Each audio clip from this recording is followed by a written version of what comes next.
तो आज हम टैली देखेंगे। टैली में हम ये जानेंगे कि टैली ERP9 क्या है और उसके साथ साथ ये भी जानेंगे कि टैली प्राइम क्या है। तो टैली क्या है ये तो जानेंगे ही, उसके साथ कुछ हम बेसिक सी चीज़ें भी जानेंगे। जैसे बेसिक में आ जाता है आपका टर्मिनोलॉजी ऑफ अकाउंटिंग, लेखांकन की शब्दावली के बारे में हम जानेंगे। इसके अलावा एक्सपेंसेस के बारे में जानेंगे, डायरेक्ट और इनडायरेक्ट के बारे में जानेंगे, उसी के अंदर आ जाएगी ये पार्ट। फिर इनकम में भी हम डायरेक्ट और इनडायरेक्ट देखेंगे। ये आपका थियोरी क्लास रहेगा, इसके बाद हम प्रैक्टिकल चालू करेंगे। और थियोरी जानना आप लोगों के लिए बहुत ही ज़रूरी है। भले ही आप वीडियो ना देखें लेकिन ऑडियो जो है ज़रूर सुने। अब आगे हम क्या देखेंगे, लाइबिलिटीज़ एंड एसेट्स, अपनी पूंजी के बारे में जानेंगे। फिर देखेंगे हम जनरल एंट्रीज, जो अकाउंटेंट जो है काम करते हैं उन चीज़ों को हम देखेंगे जनरल एंट्री के थ्रू। अब आगे हम क्या देखेंगे, व्हाट इज़ ए टैली। यहाँ पर हमको डेफिनेशन मिलता है कि टैली जो है एक फाइनेंशियल अकाउंटिंग पैकेज है। आपसे अगर कोई पूछे एक लाइन में बताओ कि टैली क्या है, तो टैली एक फाइनेंशियल अकाउंटिंग पैकेज है, यानी वित्तीय लेन देन करने का एक सॉफ्टवेयर है, ये आप कह सकते हो। उसके अलावा आगे क्या है,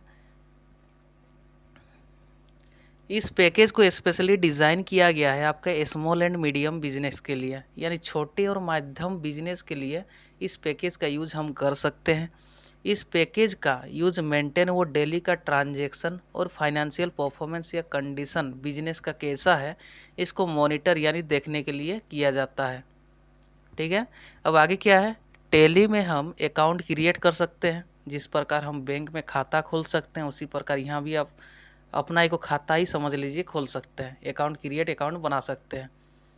फिर क्या है, टैली में बिजनेस का ट्रांजैक्शन जो है वो हम कर सकते हैं, सेल्स का काम कर सकते हैं, फाइनेंस का काम कर सकते हैं, परचेजिंग, इन्वेंट्री एंड मैन्युफैक्चरिंग का काम कर सकते हैं। ये अभी नहीं समझ में आ रहा तो कोई बात नहीं, आपका प्रैक्टिकल में बता दिया जाएगा कैसे होता है कैसे नहीं। तो यहाँ पर आपको क्या जानना है कि टैली जो है एक फाइनेंशियल अकाउंटिंग पैकेज है, वित्तीय लेन देन करने का एक सॉफ्टवेयर है, बस। अब इससे फ़ायदा किसको होता है ये हमें जानना है। तो इसमें आपका फ़ायदा जो है कंपनी के ओनर को होता है। अब कैसे होता है, इससे क्या होता है, कंपनी का जितना भी काम है वो काफ़ी इजी हो जाता है, और साथ में ये भी कंपनी के ओनर को पता चल जाता है कि मेरा कंपनी प्रॉफिट में चल रहा है कि लॉस में चल रहा है। फ़ायदा की बात हो गया। अब आगे देखते हैं। अब हम देखेंगे टैली। टैली का 4.5 जो वर्जन था, ये टैली का पहला वर्जन था, जिसे लॉन्च कब किया गया था, 1990 में किया गया था, देख पा रहे हैं आप। और यह सॉफ्टवेयर जो है MS-DOS पर आधारित है, यानी MS-DOS जो है आपका एक ऑपरेटिंग सिस्टम है, इसमें ये चलता था टैली 4.5 वर्जन। अब आगे बढ़ते हैं। अब यहाँ पर क्या बोला है, टैली का नवीनतम वर्जन ERP9 है। अब नवीनतम तो ये नहीं रहा, नवीनतम कौन हो गया, टैली प्राइम हो गया। तो इसके बारे में भी हम जान लेते हैं। इसे 2009 में जारी किया गया था टैली ERP9 को, और इस पैकेज में छोटे से लेकर बड़े व्यावसायिक उद्योगों के लिए अधिकतम सुविधाएं प्रदान कर रहा है। जैसे कि मैंने बताया पहले ही, छोटे और मध्यम बिजनेस के लिए काफ़ी हेल्पफुल साबित हो रहा है। फिर यह goods and service tax GST की नई सुविधाओं के साथ भी अपडेट है। अब इसमें क्या हुआ आपका टैली ERP9 में GST भी जोड़ा गया, अपडेट किया गया। अब आगे हम पढ़ेंगे टैली आपका प्राइम। अब इसके बारे में जानते हैं। तो इसको लॉन्च किया गया 9 नवंबर 2020 को। अब किसके द्वारा किया गया वो भी देखते हैं हम, टैली सॉल्यूशन PVT LTD द्वारा। अब आगे क्या बोलता है, यह टैली ERP9 का एक एडवांस न्यू वर्जन है, तो यानी टैली ERP9 को ही अपडेट कर कर टैली प्राइम बना दिया गया। ठीक है। अब आगे देखते हैं हम इसके बारे में। टैली प्राइम में टैली का मतलब गणना है और प्राइम का मतलब मुख्य है, अतः हम कह सकते हैं कि टैली प्राइम का मतलब अकाउंटिंग की गणना के लिए मुख्य सॉफ्टवेयर। क्लियर है। अब आगे बढ़ते हैं। आगे कुछ क्वेश्चन है। टैली ERP9 आपका कब लॉन्च किया गया था, जैसे कि हमने पीछे पढ़ा, ये देखिए। टैली ERP9 आपका 2009 को जारी किया गया था, लॉन्च किया गया था। अब नेक्स्ट देखते हैं हम अगला क्वेश्चन। टैली प्राइम में प्राइम का मतलब क्या है, मुख्य होता है। अब बताइए टैली क्या है, एक लाइन में अगर आप बताना चाहोगे तो टैली एक फाइनेंशियल अकाउंटिंग पैकेज है। अब आगे बढ़ते हैं। अब हम देखेंगे टर्मिनोलॉजी ऑफ अकाउंटिंग, लेखांकन की शब्दावली। इसमें हम एक बार रीडिंग कर देते हैं, आप लोग इसे देख लीजिएगा इंग्लिश में और हिंदी में किसको क्या बोलते हैं। ट्रेड मतलब व्यापार, गुड्स मतलब माल, स्टॉक मतलब भंडार, कैपिटल पूंजी, ट्रांजैक्शन लेन देन, वेजेस यानी मजदूर, परचेज रिटर्न यानी खरीद वापसी, पार्टिकुलर यानी विवरण, प्रोफेशन यानी पेशा, सेल्स बिक्री, ओनर मालिक, इंटरेस्ट ब्याज। परचेज का मतलब क्रय, बिजनेसमैन का व्यापार। सेल्स रिटर्न यानी बिक्री वापसी। डेब्टर्स यानी देनदार। कैश सेल्स यानी नगद बिक्री।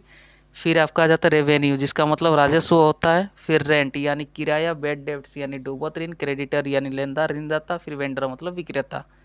बस देख लिए, अब आगे बढ़ते हैं। अब हम देखेंगे एक्सपेंसेस के बारे में। एक्सपेंसेस मतलब आप समझ पा रहे हो कि खर्च होता है। अब खर्च हम किसे कहेंगे, चलिए देखते हैं। तो माल के बनाने और बेचने में जितने भी खर्चे होते हैं इसको हम एक्सपेंसेस कहते हैं, ठीक है। माल के बनाने और बेचने में जितने भी खर्चे होते हैं इसको हम एक्सपेंसेस कहेंगे। और एक्सपेंसेस से क्या है, बिजनेसमैन की पूंजी में जो है आपका कमी आ जाती है। ये तो साधारण सी बात है। जैसे आप खर्चा करोगे, कोई भी काम में लगाओगे तो अपना पूंजी जो है पूंजी में कमी आ जाएगा। अब आगे क्या है, एक्सपेंसेस जो है आपका दो प्रकार के होते हैं। एक होता है आपका डायरेक्ट एक्सपेंसेस और दूसरा होता है इनडायरेक्ट एक्सपेंसेस। अब आगे देखते हैं, डायरेक्ट के बारे में हम पढ़ते हैं और फिर इनडायरेक्ट एक्सपेंसेस के बारे में देखेंगे।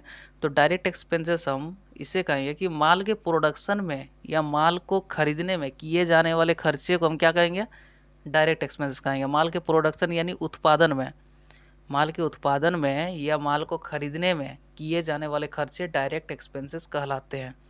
अब इसका हम ये देखेंगे, एग्जाम्पल कुछ देखेंगे। जैसे वेजेस, काम पर लगा दिए माल को बनाने के लिए, तो वेजेस मजदूर का खर्चा। इलेक्ट्रिसिटी चार्ज लगेगा। कैरिज यानी गाड़ी का चार्ज लगेगा, गाड़ी इधर उधर जो आप माल ढोओगे उसका। फिर गैस और फ्यूल का लगेगा।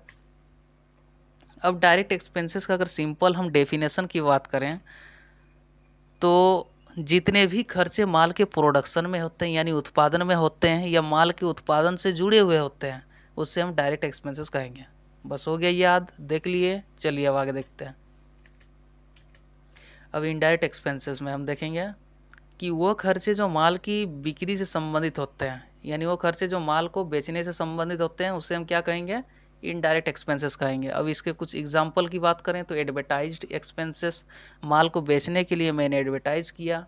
गोडाउन में रखा माल को उतना दिन तक, उसका मुझे रेंट पे करना, तो इनडायरेक्ट एक्सपेंसेस में आ जाएगा। लाइट का खर्चा, जिसको देख रेख के लिए रखे हैं उसका चाय पानी का व्यवस्था, ये भी मेरा एक्सपेंसेस किस में आ जाएगा, इनडायरेक्ट एक्सपेंसेस में आ जाएगा। अब आगे देखते हैं। अब नोट में दिया गया है रेंट के बारे में। रेंट आपका क्या है, डायरेक्ट और इनडायरेक्ट एक्सपेंसेस दोनों ही है। अब डायरेक्ट कब होता है और इनडायरेक्ट कब होता है, चलिए देखते हैं। अगर हम फैक्ट्री का रेंट पे कर रहे हैं, कारखाना का रेंट जो है पे कर रहे हैं, तो ये डायरेक्ट एक्सपेंसेस में होगा। और अगर ऑफिस या गेस्ट हाउस का रेंट पे कर रहे हैं तो ये इनडायरेक्ट एक्सपेंसेस के काउंट में आएगा। क्लियर है, चलिए अब देखते हैं आगे। अब क्वेश्चन क्या है, एडवर्टाइज किस प्रकार के एक्सपेंसेस है। जैसे मैंने अभी बताया कि माल को बेचने के लिए मैंने एडवर्टाइज किया, तो क्या है, इनडायरेक्ट एक्सपेंसेस में ये आ जाएगा एडवर्टाइज। अब नेक्स्ट इनकम के बारे में जानते हैं। इनकम मतलब आय होता है। अब इसको कैसे हम समझाएं, एक एग्जांपल के थ्रू आपको बताते हैं। मैंने एक पेन बनाया, ठीक है, मैंने एक पेन बनाया जिसका कॉस्ट पड़ा मुझे 10 रुपया। अब मैंने मार्केट ले गया उसे और वहाँ पर 15 रुपया में बेच दिया, तो 15 रुपया मेरा आया और मेरा कितना कॉस्ट था, 10 रुपया था। 15 रुपया से मैंने 10 रुपया को घटा दिया और जो बचा वही मेरा क्या है, इनकम है। अब चलिए इसका डेफिनेशन की अगर बात करें तो जब हम मार्केट जाते हैं गुड्स यानी सामान या वस्तु को बेचने के लिए, तो हमें कुछ पैसे मिलते हैं। इन पैसों में से अगर हम अपना एक्सपेंसेस यानी खर्च को घटा दें तो घटाने के बाद जो पैसा बचता है उसी को हम क्या कहेंगे, इनकम कहेंगे, आय कहेंगे। अब आगे देखते हैं। इनकम आपका कितना प्रकार का है, दो प्रकार का है। एक आपका डायरेक्ट आ जाएगा और दूसरा इनडायरेक्ट इनकम। और डायरेक्ट इनकम में जो पैसे आपका माल या सर्विस बेचने से मिलते हैं उससे हम क्या कहेंगे, डायरेक्ट इनकम कहेंगे। और इसका अगर सिंपल डेफिनेशन की बात करें तो वो हो जाएगा आपका डायरेक्ट इनकम वो इनकम होती है जो हमें गुड्स या सर्विस को सेल करने के बाद हासिल होती है। ठीक है, कोई भी सामान हम बेचते हैं उसके बाद हमें ये इनकम प्राप्त होता है, डायरेक्ट इनकम। अब आगे देखते हैं इनडायरेक्ट इनकम। तो इनडायरेक्ट इनकम में क्या दिया है, आपका जो पैसे माल या सर्विस बेचने के अलावा किसी और तरीके से मिलते हैं उसे हम क्या कहेंगे, इनडायरेक्ट इनकम। सिंपल डेफिनेशन की बात करें तो वो हो जाएगा आपका इनडायरेक्ट इनकम वो इनकम होती है जो गुड्स या सर्विस को सेल करने के अलावा किसी और तरीके से हासिल होती है। जैसे कहीं से मुझे डिस्काउंट मिला, कमीशन मिला, या हमने कहीं पैसा इन्वेस्ट किया था वहाँ से मुझे ब्याज मिला, तो ये सभी किस में आ जाएंगे, इनडायरेक्ट इनकम में आ जाएंगे। अब नेक्स्ट देखते हैं, ये काम भी आप लोगों को कर लेना है। फिर आपका नेक्स्ट क्लास जो है आपका अकाउंट के बारे में हम बताएंगे, लेजर के बारे में, स्टॉक आइटम क्रिएट कैसे करेंगे वो बताएंगे, फिर प्रॉफिट एंड लॉस और डिस्प्ले के बारे में बताएंगे। ये प्रैक्टिकल क्लास रहेगा आपका। चलिए, थैंक यू।